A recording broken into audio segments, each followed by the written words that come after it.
Mesdames, Messieurs, amis internautes, bonjour. La deuxième édition du Forum international du logement social, économique et standing Philos est prévue dans la capitale ivoirienne du 25 au 27 juin prochain. Pour parler de cet événement, nous avons l'honneur de recevoir pour vous M. Sangaré Siriki, président de la Chambre nationale des promoteurs immobiliers et constructeurs agréés de Côte d'Ivoire. Monsieur le Président, bonjour. Bonjour. Alors nous sommes à la deuxième édition, mais avant, est-ce que vous pouvez revenir pour nous sur le bien fondé de cet événement et également les acquis de la première édition? Alors la première édition a eu il y a 2 ans. Tout s'est passé dans de très bonnes conditions. Nous avons eu en l'espace de 3 jours quand même 15 000 visiteurs, ce qui explique évidemment l'engouement quand il s'agit de logement, social, économique et de standing.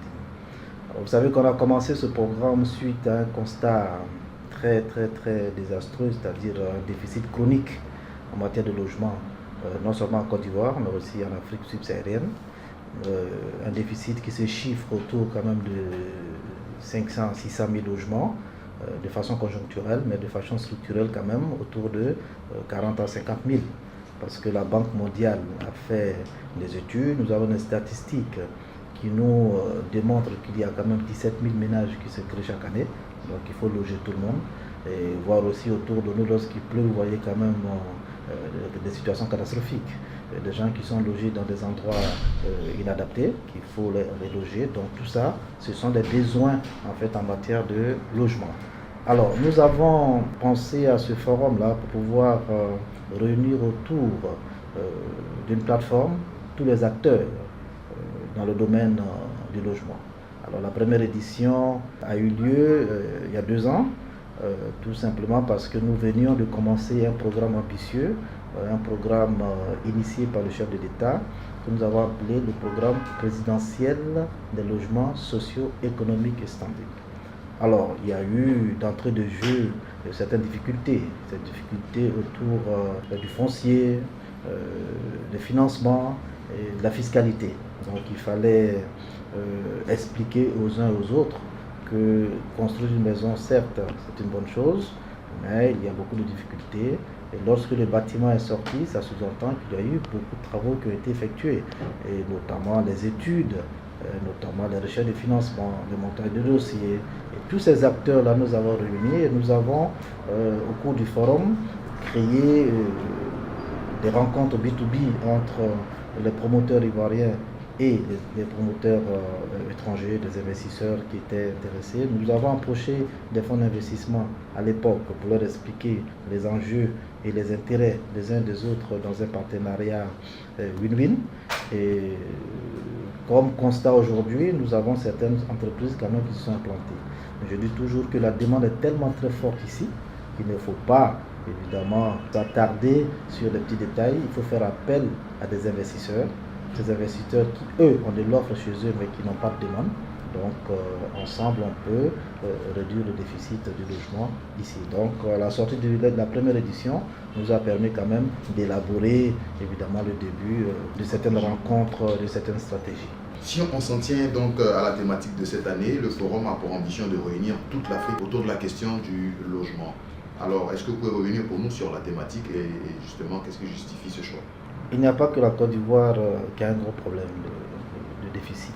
Nous avons fait le tour en Afrique de l'Ouest surtout, en Afrique subsaharienne. Nous avons regardé un peu de gauche à droite, il y a les mêmes problèmes. Les gens ont des problèmes pour se loger.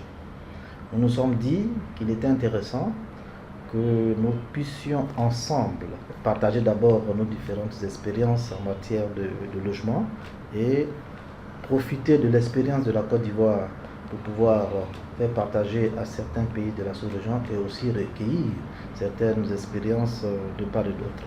Alors donc ce défi-là est un gros défi parce que nous, de façon culturelle, nous retrouvons les mêmes problèmes un peu partout en Afrique subsaharienne. J'étais récemment au Burkina, au Mali, au Sénégal, j'ai vu qu'il y avait quand même les mêmes problèmes qu'on rencontrait, notamment en matière de financement. Alors, lorsque nous nous retrouvions en fait ensemble, il est très intéressant de non seulement échanger par rapport à différentes expériences, mais aussi de faire bloc, parce qu'on dit l'union fait la force. lorsque nous faisons bloc et nous réglons nos problèmes en général, il y a des possibilités d'aboutir à des solutions. Aujourd'hui, quand vous regardez en Côte d'Ivoire, tout le monde se plaint des loyers, des maisons. Tout le monde se plaint des cautions, tout le monde se plaint des avances, ainsi de suite. C'est vrai qu'une loi a été prise récemment pour pouvoir limiter le nombre de mois de caution et le nombre de mois de loyer, mais je peux vous garantir que ce sera très difficile tant que nous n'arrivons pas à régler ce déficit du logement. Ce n'est pas qu'ici, il y a aussi dans les pays de la sous-région. Pourquoi? Parce que tant qu'il y aura suffisamment de demandes, tant qu'il y aura énormément de demandes, on va se retrouver bien évidemment à une situation où l'offre ne sera pas capable d'absorber la demande et les prix vont toujours continuer à flamber. Quand vous regardez en Afrique en général, subsaharienne, la démographie galopante, il y a une exode rurale, tout est concentré dans les grandes agglomérations, donc il y a un problème d'urbanisation qui se crée automatiquement, donc il y a de gros problèmes. Donc c'est tous ces aspects-là que nous allons voir et évidemment, c'est pour ça que vous voyez le thème relever les défis du logement en Afrique. Quand on parle de logement, il ne s'agit pas que le bâtiment que vous voyez. Il y a aussi les plans d'urbanisation, il y a aussi, comme on appelle, les plans de développement durable. Donc, c'est tous ces aspects que nous allons étudier parce qu'il y a l'interland. Vous voyez un peu aujourd'hui, nous sommes en train de parler d'une intégration africaine. Donc, partir de la Côte d'Ivoire jusqu'au Nigeria, ainsi de suite, il faut que nous ayons ensemble un plan de développement commun pour pouvoir permettre évidemment à toutes nos populations d'avoir des infrastructures. Justement, relever les défis du logement en Afrique, c'est le thème de la deuxième édition du Forum international du logement social, économique et de standing. Concrètement, comment ce thème sera décliné sur du 25 au 27 juin? Alors c'est très simple. Vous voyez d'abord que quand vous entendez le mot défi, c'est qu'il y a des adversaires en face. Et nos adversaires aussi, ce sont des adversaires en matière de financement, en matière de foncier, en matière de fiscalité. Donc nous avons pris contact et attache avec beaucoup d'experts. Des experts qui vont venir d'Europe, des États-Unis, d'Afrique du Nord, tout ça, pour venir nous faire partager leur expérience et nous permettre en fait de non pas faire des copier-coller, mais utiliser des expériences pour adapter à nos réalités. Nous allons travailler sur la problématique surtout des financements pendant les 3 jours, parce que nous avons constaté que de façon administrative, on arrive à régler le problème du foncier. On est en train de régler quand même, je pense que nous sommes à 90% quand même de la sécurisation de nos fonciers. Nous avons les permis de construire qui se font très rapidement. Bon, la fiscalité, c'est des discussions que nous faisons avec le gouvernement et je pense que le gouvernement, ayant pour devoir régalien quand même de loger le maximum de ses concitoyens, on va comprendre et alléger tout ce qui concerne la fiscalité. Mais le gros problème, ce sont les financements. Alors, les 2 types de financement sont les financements crédit promoteur et les financements crédit acquéreur. Donc, durant ces 3 jours-là, on va essayer de faire comprendre non seulement aux financiers qui viendront que la banque classique n'arrive pas à suivre le programme. C'est ça le problème. Les banques commerciales que nous avons n'arrivent pas à suivre le programme parce que les taux sont très élevés, ce qui est dû évidemment au taux directeur de la Banque centrale, je le comprends, et l'État qui évidemment doit les accompagner par la mise en place des mécanismes et des instruments financiers tels que le CDMH, le compte de mobilisation de l'habitat et le FSH, il y a des problèmes. Donc il faut permettre à certains fonds d'investissement, des fonds de pension, de venir en le relais et aider à des nouveaux mécanismes de financement, de nouvelles structurations de financement pour pouvoir accompagner, comme on appelle, le programme. Mais au-delà de ça, il faut aussi comprendre que lorsque nous avons lancé le programme en lui-même, les logements, la population était très heureuse. Au premier moment, il y a eu 60 000, 70 000 qui ont présouscrit parce que dans leur schéma et dans leur entendement, c'était de la location-vente. Donc il faut restructurer, repenser le programme pour que nous puissions avoir quand même cette possibilité-là. Ça va faciliter les choses et ça va permettre aux uns aux autres d'avoir accès à une maison. Parce que quand vous regardez aujourd'hui en Afrique subsaharienne, le taux de bancarisation n'excède pas les 15%. Ce qui sous-entend qu'il y a une grande tranche de la population, le secteur informel, ouais, qui se situent hors réseau bancaire. Donc il faut réfléchir à un mécanisme pour que tout le monde soit logé. Et vous regardez aujourd'hui autour de vous, vous allez dans tous les quartiers, même dans certains quartiers précaires, les loyers tournent autour de 60, 80, 100 000. Je pense qu'il faut améliorer leurs conditions de vie, leur permettre de payer ces loyers-là sur un certain nombre d'années. Aujourd'hui, ce qui permettra de régler un tant soit peu le problème du logement, c'est de mettre en place un mécanisme de location-vente ou de bail et permettre aux acquéreurs d'avoir un logement sur 20-25 ans avec des taux de crédit qui n'excèdent pas vraiment les 5%. C'est ça notre combat.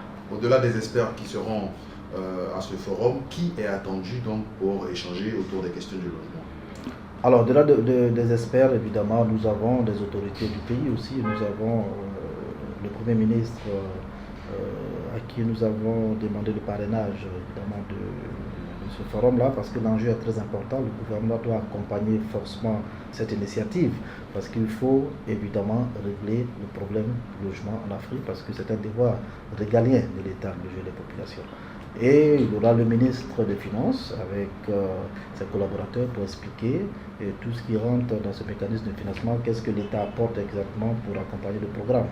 Évidemment, nous avons notre ministère de tutelle, qui est le ministère de la construction, du logement, de l'assainissement et de l'urbanisme, qui a venu expliquer tout ce qui est réforme qui ont été entreprises et tout ce qui est prévu pour la suite. Je pense que les experts viendront. Les autorités seront là avec notre administration évidemment pour expliquer et bien évidemment les promoteurs et les constructeurs seront là pour pouvoir faire des B2B avec certains investisseurs et évidemment toute la population est invitée pour venir comprendre un peu les différents mécanismes d'acquisition des logements. Il y aura aussi des banquiers locaux qui seront là pour expliquer les différentes procédures pour pouvoir avoir un crédit à la banque.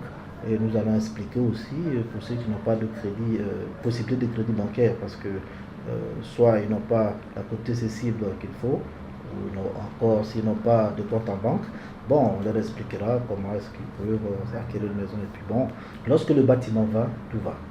Parce que le bâtiment, c'est plusieurs corps d'État. Nous avons des maçons, nous avons des menuisiers, etc. Alors, nous lançons un appel évidemment aux jeunes pour qu'ils s'intéressent au métier du bâtiment. C'est d'ailleurs pour ça que les différents ministères qui sont concernés, c'est-à-dire le ministre de l'emploi jeune, aussi le secrétariat d'État en charge de la formation professionnelle, seront là pour nous accompagner et pour nous aider à mettre en place des centres de formation des apprentis à réseau. Parce qu'aujourd'hui, le plus difficile dans notre métier, c'est de trouver des ouvriers qualifiés, des ouvriers qui ont une finition correcte.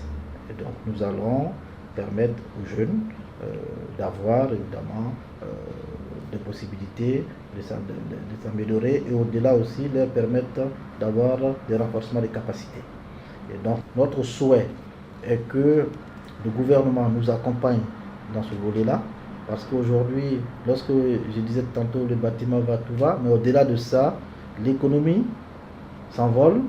Parce que tout simplement, lorsqu'on a moins de stress, qu'on est mieux logé, on est vraiment répondant. Nous sommes donc à quelques jours de cet important événement. Un appel à lancer pour conclure. Avant de lancer l'appel, je vais remercier les autorités qui ont bien voulu évidemment accompagner ce forum et qui nous ont déjà soutenus pour la mise en place du cadre pour la réalisation de ce grand événement du logement. Et par la suite, je lance un appel à tous les Ivoiriens et à toutes les Ivoiriennes pour qu'ils viennent pour comprendre comment être propriétaire d'une maison. Je dis toujours et partout où je passe que mieux vaut avoir un petit chez soi qu'un grand chez les autres. C'est vrai qu'il y a beaucoup de spéculations dans le domaine, tout le monde explique pourquoi les logements sociaux ça a marché ou ça n'a pas marché. C'est le lieu de venir comprendre tous les enjeux et comprendre où est-ce que nous allons. Nous allons ce jour-là expliquer le bien fondé de notre vision future par rapport aux logements sociaux. Alors, l'appel, encore une fois, c'est de demander à tous d'être présents ce jour-là pour une grande messe autour du logement. La Chambre nationale des promoteurs immobiliers et constructeurs agréés de Côte d'Ivoire organise donc la deuxième édition du Forum international du logement social, économique et standing. Et cet événement est prévu à Abidjan du 25 au 27 juin. Et pour en parler, nous avons eu l'honneur de recevoir pour vous M. Sangaré Seriki, président du comité d'organisation.